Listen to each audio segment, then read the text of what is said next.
No peeking! Ayan.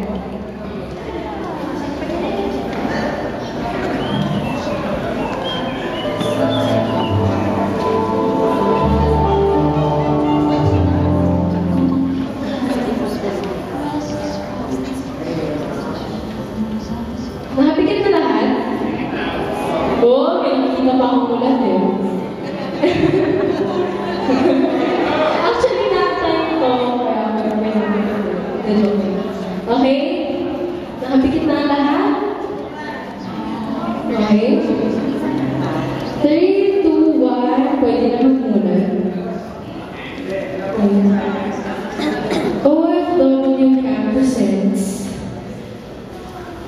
Ang pamilya ng balikbayan.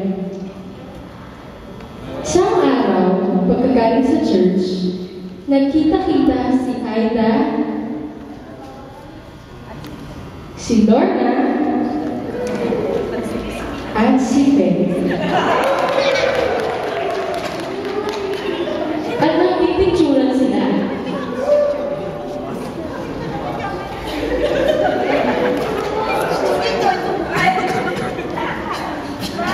Ang ganda ng camera nila, di ba?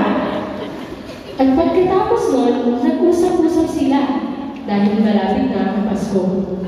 Sabi ni Aida, Mare, nakauwi ka ba? Ako, excited na ako umuwi. Dami kong pasalubong sa aking pamilya.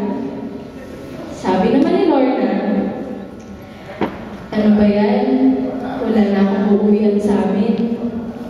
Nandito na sila lahat eh. Pero miss na miss ko na ang Pilipinas. Sabi naman ni Faye, gusto kong umuwi. Pero, kulang pa yung ipapadala ko. Wala pa yung PSP ni Junior. Yung iPad ko ni Bunso. Pati yung hinihingi Xbox ng aking unikaihan. 2 buwan pa lang ako nandito. Ni pang merienda, hindi ko pa maipadala sa kanila. Sabi naman ni Aida,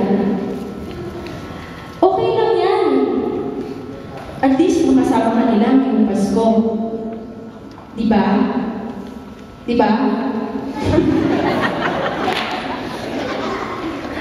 Sabi naman ni Faye, nakakahiya naman ang mahal-mahal ng pamasahe.